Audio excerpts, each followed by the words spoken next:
Thanks for the introduction. I am taking care of the pre-sales, post-sales, the overall technical sales function within the Micron family. And just a brief overview of Micron, what we are, what we do, and from a history perspective, we are kind of a 46 year plus kind of organization. And last year we clocked almost 25 billion, and prior to that almost $15 billion we clocked in, and prior to that kind of $30 billion. So that tells you the vagaries of the cyclicality of the semiconductor industry, and that's what you will be able to navigate with us pretty much easier in case you are associating with Micron. Kind of 57,000 patents we have, and we have a pedigree of innovation. We will be talking a lot about innovation throughout the presentation. And then from a team members perspective, we have almost 48,000 people across the world, and out of that 4,000 plus members are here in India itself. The kind of R&D organization that we have built up, and the coming on plant that will be built in Sanand, Gujarat, that also will add on several team new members out here in Micron. So kind of from a manufacturing standpoint perspective, you would have seen the supply chain disruptions that happened in the semiconductor industry, and most of the other semiconductor players that are there in the industry, they are located in one or two locations primarily, while we are spread across the world, and most of the sites that are there nearer to us, they produce almost 3/4 of the NAND production of worldwide from Micron side, like Singapore, Taiwan, Malaysia. They are producing huge amount of NAND as well as SSDs, DRAM, and the products that we make from a semiconductor industry perspective. Then this is the entire portfolio that we typically create. We are primarily into two domains only, memory as well as storage. Although we are kind of fourth largest semiconductor company, but we are number one wherever the highest kind of reliability or highest kind of availability is required, like your automotive segment. In an automotive segment only you can have the kind of fatal kind of accident, which is why the ASIL levels and the security and the compliances required, they are at the highest level possible. We achieve all those compliances, and that is why we are number one in automotive kind of segment. Other than that, the networking and the gaming segment primarily, therein in the graphics card you require the extreme sort of performance, and therein we are again number one. And the primary reason for all those achievements is the kind of innovation that we have been making in both these segments, both memory as well as storage. Out there, the newer innovation that you would have seen from the new age player NVIDIA's and all, that primarily is being driven by the graphics card GDDR6 and the 6X as well as GDDR7 that we recently launched at the Computex event, the last one, and the HBM market from the left side, yeah. And then on the DRAM side, DDR4 industry is transitioning towards DDR5, the kind of memory wall that was being faced by the entire industry that we are taking care of. From a processor standpoint perspective, the kind of cores that have evolved over the years are huge. Now you can have so many number of cores, and to feed them, the kind of bottleneck that has now reached is on the DRAM side, which is why the innovations that are happening, a lot of innovations are happening on the DRAM side. The RDIMMs now we are able to go up to almost 6400 speed grade, and the final future is kind of 8800. But we have also evolved and created newer technologies like MRDIMM. I will be talking about that as well in the later on slides. That innovation will also help you overcome the memory kind of wall that is right now being played in the entire computing space. On the storage side as well, we have the raw NAND as well as the managed NAND. Within the managed NAND portfolio, there is a huge segment that is devoted towards the client side SSDs, consumer SSDs, as well as the data center side of SSDs. There again we are doing a lot of innovations that we will go through in the later on slides as well. This is the entire hierarchy that a solution architect in any kind of data center or any kind of organization would be looking forward to while he will be designing his applications, and the utmost uptime he wants to give, the kind of near real time or real time kind of applications that are mostly played in most of the organizations now.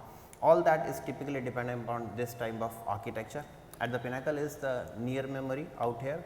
Herein the things that play are kind of HBM memory. HBM3E is right now going on, and there is a future roadmap for HBM4 as well as HBM4E as well.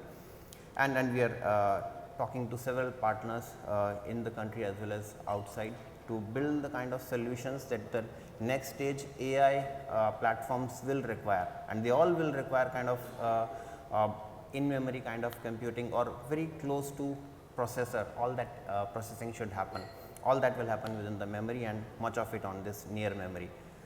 Going a little bit below, then there is a main memory wherein DDR4, DDR5 is going on, and the new age kind of form factors. MRDIMM would be introduced in this particular patch only. Lot of time you would have seen in the data center also new kind of technologies would be introduced. Similar to that, in the client side as well, LPDDR is making its way in a big fashion.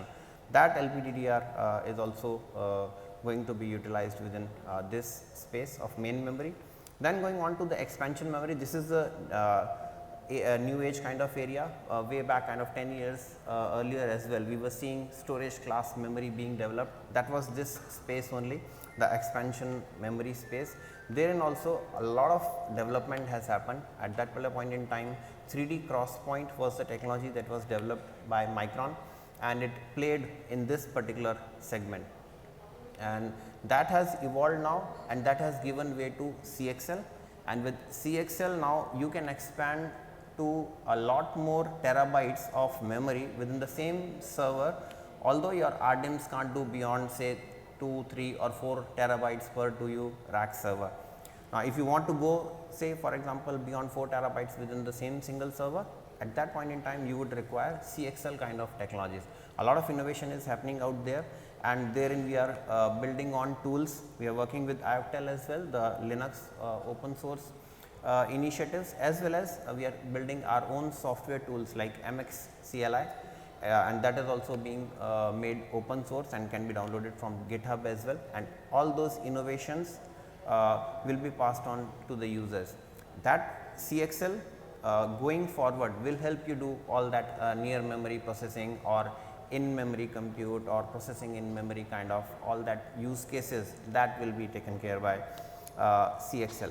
Right now we have CZ120 as the first product being launched. It is just 128 GB to 256 GB, but the way forward will be 512 GB and the higher capacities, and then you will be able to get a very wide kind of memory pool, which can have memory both from the processor attached memory as well as like RDIMMs and MRDIMMs, and then an expanded memory kind of 2 terabyte just with 8 modules of 256 GB CXL built within the same single 2U rack server. All these kind of innovations you will be soon hearing within the data center environment as well. Now, going a little bit down on the local SSD side, this is primarily from a caching standpoint perspective or highest performing kind of drives. This place is typically taken by the latest generation kind of Gen 5 NVMe drives. Whenever we move from Gen 3 NVMe to Gen 4 NVMe to Gen 5 NVMe, the kind of performance doubled each time, and kind of the latest numbers that we have from Gen 5 NVMe SSD, the recent one that we launched 9550, it can go up to almost 14 gigabytes per second. That is the kind of number we are simply able to achieve by a same single drive, U.3 or E3.S kind of form factor. Going a little bit down then, the last tier from a solid state drive or semiconductor industry perspective is the data lake tier. Within that data lake tier, kind of 30 terabyte is the capacity that we have launched at this particular point in time, and that to a TLC SSD. Huge performance still you can expect from this kind of drives, similar to the mainstream kind of SSDs, while most of the other industry players are thinking of a QLC kind of drive, which adds to much more power consumption. The performance is an issue as well, the endurance is an issue, and then you will have to think about the kind of use cases where you will be able to fit those kind of drive. While the 6500 from Micron side, it can be used in any kind of use cases. You can consolidate all the kind of workloads that you have on this kind of data lake tier, and you can build all the analytics platform out from here. That is the advantage that you get with Micron. We are working at almost all the tiers and we are working with all the ecosystem partners, both from processor side perspective as well as the ASICs and the FPGAs player as well. This is the entire innovation that is there in our DNA, and right from creating the world's smallest 64K DRAM to the latest 1 alpha DRAM to 1 beta DRAM migration, we have been the first to do that in the industry. And way back kind of in 2018, we were the first one to create a SATA SSD, that is a QLC based one. Other than that, most of the other industry players were thinking that QLC SSD at that particular point in time, nobody was thinking this will be a mainstream kind of SSD that will be utilized. While we thought at that particular point in time as well, and initially lot of customer we were able to migrate from a 1.2 TB or a 2.4 TB kind of SAS drive, 10K RPM kind of drive onto SATA based SSD, and then kind of that particular 2018 kind of time frame only, we saw that the dollars per GB of 1.2 TB or a 2.4 TB or similar capacities of 10K RPM SAS drives was similar to this kind of dollars per GB of this kind of SATA based QLC SSDs.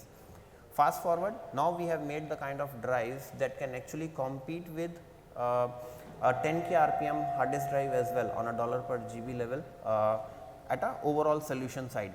Still at a dollar per GB level, 1-to-1 comparison, we might be almost 3.5 to 4 times kind of the cost that is there with the hard disk drive.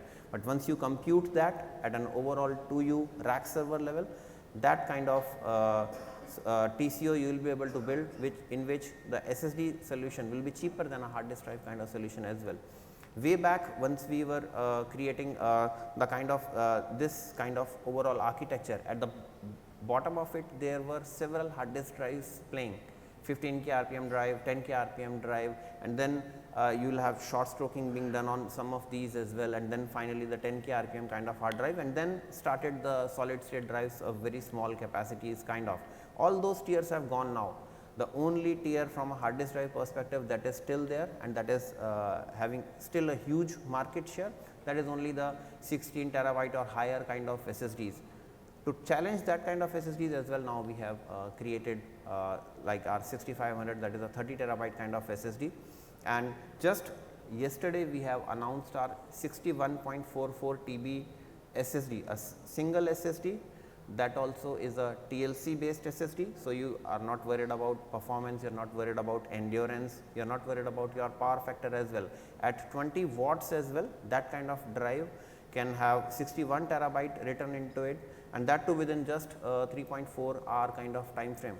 So, pretty fast. So, the challenges that were there with the 7.2K RPM hard drive were from an availability standpoint perspective. If you are carving a RAID out, one drive goes bad, it will take several days, maybe weeks to recover the kind of data if the drive was entirely full. While in this particular drive, 3.4 hours it takes entirely to fill the drive from zero. That is the kind of advantage we will be able to bring into this kind of architecture because of all these innovations that we are able to do. Recently enough as well, there are several things that we were able to launch into right from 1 alpha DRAM to 1 beta DRAM and the ASIL-D rated automotive solutions that we provided both at the UFS level as well. Then we were the first one to launch the 232 layer SSD, that is 3500 at a client side. This is primarily be powering the AI PCs that you have, and the AI PC revolution that has now started typically depends upon these kind of solutions, like from an SSD standpoint perspective 3500 and from a memory standpoint perspective LPCAMM2 kind of architecture.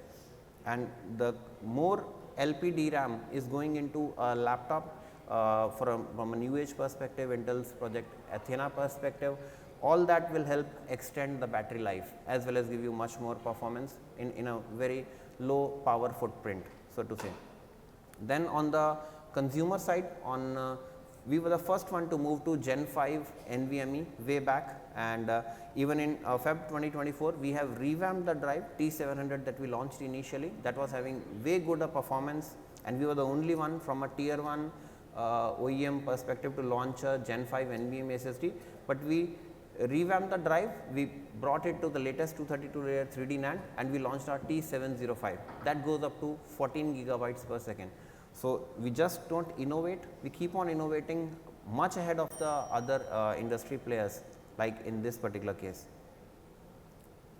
This is the crux of why we are able to innovate that fast, and we are able to bring on, we have been the first one to introduce new categories, new segment, new kind of products much faster. We have transitioned from 1 alpha DRAM to 1 beta DRAM much quicker than the other industry players, kind of 3 to 4 quarters lead we have once we move from 176 layer 3D NAND to kind of 232 layer 3D NAND.